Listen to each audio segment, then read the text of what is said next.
ಮಧ್ಯಪ್ರದೇಶದ ಚಿಂದ್ವಾರದ ಪರಾಸಿಯದಲ್ಲಿ cold ಡ್ರಿಫ್ ಕೆಮ್ಮಿನ syrup ಸೇವಿಸಿ 11 ಮಕ್ಕಳು ಸಾವನ್ನಪ್ಪಿದ ಪ್ರಕರಣ ಸಂಬಂಧ ಇದೀಗ ಮಕ್ಕಳ ತಜ್ಞ ಡಾಕ್ಟರ್ ಪ್ರವೀಣ್ ಸೋನಿ ಎಂಬಾತನನ್ನ ಬಂಧಿಸಲಾಗಿದೆ. ಎಸ್ಪಿ ನೇತೃತ್ವದ ವಿಶೇಷ ತಂಡದಿಂದ ಪರಾಸಿಯ ಸಿವಿಲ್ ಆಸ್ಪತ್ರೆಯ ಮಕ್ಕಳ ತಜ್ಞ ಡಾಕ್ಟರ್ ಸೋನಿಯನ್ನ ಬಂಧಿಸಿದ್ದಾರೆ. ಶ್ರೀಸನ್ ಫಾರ್ಮುಲೆಟಿಕ್ಸ್ ಮತ್ತು ಡಾಕ್ಟರ್ ಸೋನಿ ಅಕ್ರಮವಾಗಿ ಸಿರಪ್ ವಿತರಿಸಿದ್ದಾರೆ ಎನ್ನಲಾಗಿದೆ. ರಾಜ್ಪಾಲ್ ಚೌಕ್ನ ಕೊತ್ವಾಲಿ ಪೊಲೀಸ್ ಠಾಣೆಯಲ್ಲಿ ಭಾರತೀಯ ದಂಡ ಸಂಹಿತೆ ಸೆಕ್ಷನ್ 276, 105 ಮತ್ತು ಔಷಧಗಳು ಮತ್ತು ಸೌಂದರ್ಯವರ್ಧಕ ಕಾಯ್ದೆಯ 27A ಅಡಿಯಲ್ಲಿ ಕೇಸ್ ದಾಖಲಾಗಿದೆ.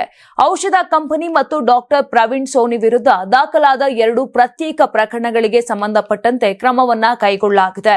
ಇನ್ನು ಮಧ್ಯಪ್ರದೇಶದಲ್ಲಿ ಸಾವನ್ನಪ್ಪಿದ 11 ಮಕ್ಕಳಲ್ಲಿ 7 ಮಂದಿಗೆ ಖಾಸಗಿ ಆಸ್ಪತ್ರೆಯಲ್ಲಿ ಚಿಕಿತ್ಸೆ ನೀಡಲಾಗಿತ್ತು. ಕೆಮ್ಮು, ಜ್ವರ ಮತ್ತು ಶೀತಕ್ಕಾಗಿ ಕೋಲ್ಡ್ ಡ್ರಿಫ್ ಮತ್ತು ನೆಕ್ಸಾ ಡಿಎಸ್ ಸಿರಪ್ಗಳನ್ನು ಶಿಫಾರಸು ಮಾಡಲಾಗಿತ್ತು. ಡಾಕ್ಟರ್ ಸೋನಿ ಅವರು ಸಿವಿಲ್ ಆಸ್ಪತ್ರೆಯಲ್ಲಿ ಮಕ್ಕಳ ತಜ್ಞರಾಗಿದ್ದರು. 15 ದಿನಗಳ ರಜೆಯಲ್ಲಿದ್ದ ವೇಳೆ ಖಾಸಗಿ ಕ್ಲಿನಿಕ್ನಲ್ಲಿ ಚಿಕಿತ್ಸೆ ನೀಡುತ್ತಿದ್ರು.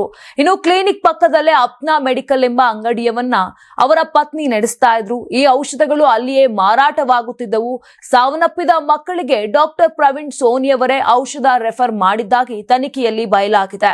ನೀವು ಸಣ್ಣ ಆಗ್ಬೇಕಲ್ವಾ? ಅದು ಒಂದು ಉತ್ತಮ ಆಹಾರದಿಂದ ಸಣ್ಣ ಆಗ್ಬೇಕಲ್ವಾ? ಪ್ರತಿದಿನ ನಮ್ಮ ಜೀನಿ ಸ್ಲಿಮ್ ನ ಯೂಸ್ ಮಾಡಿ ಯಾವುದೇ ಸೈಡ್ ಎಫೆಕ್ಟ್ ಇಲ್ದಂಗೆ ನೀವು ಸಣ್ಣ ಆಗ್ತೀರಾ.